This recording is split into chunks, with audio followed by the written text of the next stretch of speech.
शिव पुराण श्री रुद्र संहिता द्वितीय खंड अध्याय 27वां दक्ष द्वारा महान यज्ञ का आयोजन।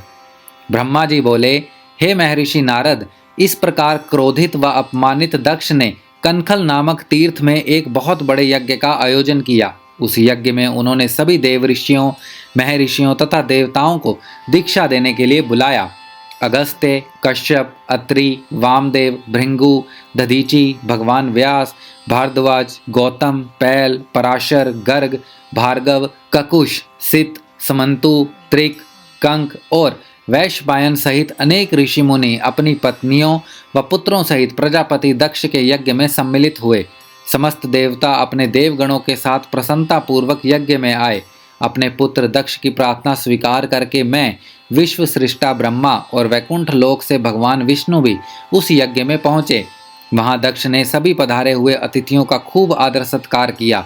उस यज्ञ के स्थान का निर्माण देवताओं के शिल्पी विश्वकर्मा द्वारा किया गया था। विश्वकर्मा ने बहुत से दिव्य भवनों का निर्माण किया। उन भवनों में दक्ष ने यज्ञ में पधारे अतिथियों को ठहराया। दक्ष ने भृंगु ऋषि को ऋत्विज बनाया। भगवान विष्णु यज्ञ के अधिष्ठाता थे।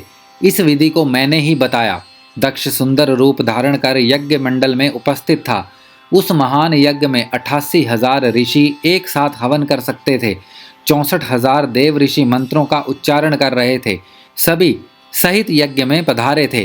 कौतुक और मंगलाचार कर दक्ष ने यज्ञ की दीक्षा ली, परंतु उस दुरात्मा दक्ष ने त्रिलोकीनाथ करुणा निधान भगवान शिव को यज्ञ के लिए निमंत्रण नहीं भेजा था, ना ही अपनी पुत्री सती को ही बुलाया था।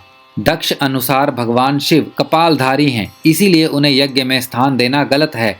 सती भी शिवजी की पत्नी होने के कारण कंपाली भार्या हुई, अतः उन्हें भी बुलाना पूर्णतः अनुचित था। दक्ष का यज्ञ महोत्सव अत्यंत धूमधाम एवं हर्ष उल्लास के साथ आरंभ हुआ। सभी ऋषि मुनि अपने अपने कार्य में संलग्न हो गए। तभी वहां महर्षि दधीचि पधारे। उस यज्ञ में भगवान शंकर को ना पाकर दधीचि बोले, हे श्रेष्ठ देवताओं और महर्षियों, मैं आप सभी को श्रद्धापूर्वक नमस्कार करता हूँ। हे श्रेष्ठ जनों, आप सभी यहाँ इस महान यज्ञ में पधारे हैं। मैं आपसे यह पूछना चाहता हूँ कि मुझे इस यज्ञ में त्रिलोकीनाथ भगवान शंकर कहीं भी दिखाई नहीं दे रहे हैं।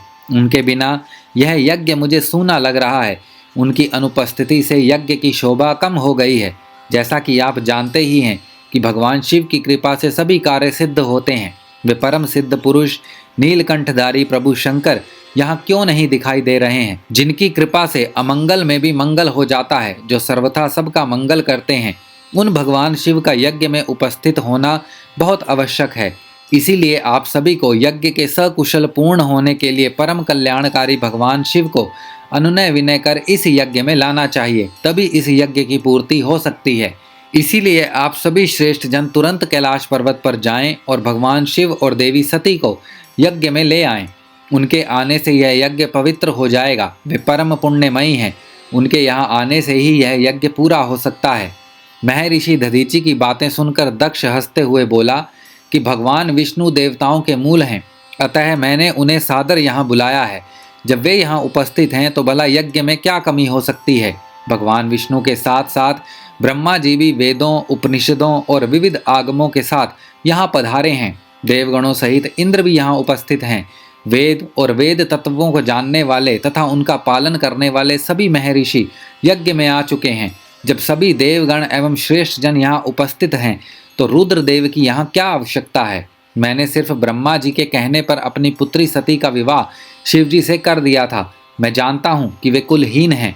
उनके माता पिता का कुछ पता नहीं है। वे भूतों, प्रेतों और पिशाचों के स्वामी हैं। वे स्वयं ही अपनी प्रशंसा करते। वे मूढ़, जड़, मौनी और ईर्ष्यालु होने के कारण यज्ञ में बुलाए जाने के योग्य नहीं हैं। अतः दधीचि जी, आप उन्हें यज्ञ में बुलाने के लिए ना कहें। आप सब ऋषि मुनि मिलकर अपने सहयोग से मेरे इस यज्ञ को सफल बनाएं। दक्ष की बात सुनकर दधीचि मुनि बोले, हे दक्ष, परम कल्याणकारी भगवान शिव को यज्ञ में ना बुलाकर तुमने इस यज्ञ को पहले ही भंग कर दिया है। यह यज्ञ कहलाने के लायक ही नहीं है। तुमने भगवान शिव को निमंत्रण ना देकर उनकी अवहेलना की है, इसीलिए तुम्हारा विनाश निश्चित है। यह कहकर दधीचि वहां से अपने आश्रम में चले गए। उनके पीछे पीछे भगवान शिव का अनुसरण करने वाले सभी ऋषि मुनि भी वहां से चले गए। दक्ष के समर्थकों ने यज्ञ छोड़कर गए ऋषि मुनियों के प्रति व्यंग भरे वचनों का प्रयोग किया। इस प्रकार प्रसन्न होकर दक्ष बोलने लगे कि यह बहुत अच्छी बात है कि मंदबुद्धि और मिथ्यावाद में लगे दुराचारी मनुष्य सभी इस यज्ञ का त्याग करके स्वयं ही चले गए हैं। भगवान विष्णु और ब्रह्मा जी, जो कि सभी वेदों के ज्ञाता हैं और वेद तत्वों से परिपूर्ण हैं, इस यज्ञ में उपस्थित हैं। ये ही मेरे यज्ञ को सफल बनाएंगे। ब्रह्मा जी बोले कि दक्ष की ये बातें सुनकर वे सभी शिव माया से मोहित हो गए। सभी देव ऋषि आदि देवताओं का पूजन करने लगे। इस प्रकार यज्ञ पुनः आरंभ हो गया। मुनि श्रेष्ठ, इस प्रकार वहां यज्ञ स्थल पर रुके अनेक देव ऋषि और मुनि वहां पुनः यज्ञ को पूर्ण करने हेतु पूजन करने लगे। श्री रुद्र संहिता द्वितीय खंड अध्याय 27वां समाप्त।